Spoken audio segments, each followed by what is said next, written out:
Toyota just released a new Prius, and they also happen to be one of the best racing manufacturers in the world. And while that's mostly due to the amounts of money that they can just throw at racing, there still is a sort of prestige that comes with that.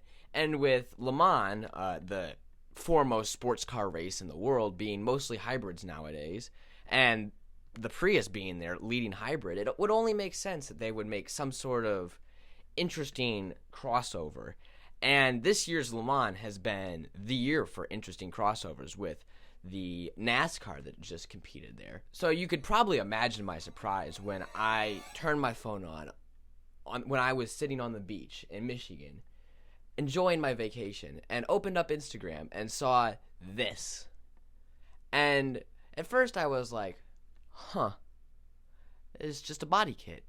But then I examined it a little closer, and it turns out that they have fitted this Prius with what looks to be like some genuine actual aerodynamic upgrades. And it's got some really crazy expensive race car wheels that I think actually came from the Le Mans car. And this is like the most out of left field thing. And if they produce it, I will rob a bank.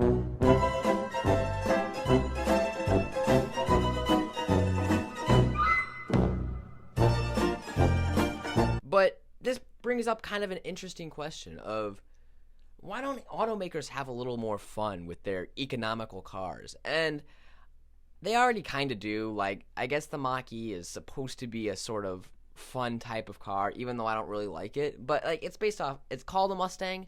It looks a little bit like a Mustang, so it's not a Mustang. But Toyota actually kind of did something cool with this, and it brings more interest into the already very intriguing Prius. Like, if you were to have told me 5 years ago that I would actually like a Toyota Prius, I would have said, no. Nice car if I don't want to spend a lot of money on gas, but if I could choose, I'm choosing pretty much anything else. Now the Prius is actually a pretty genuinely neat car in my opinion, and I've seen some very nicely modified ones.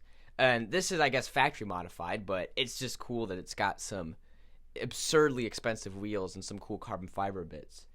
All I'm saying, though, is it's never been a motorsport-focused car, and I find it half funny and half cool that they've decided to make it a little motorsport-focused now, especially with their newer image of Toyota not being the boring car maker that they were 5 years ago.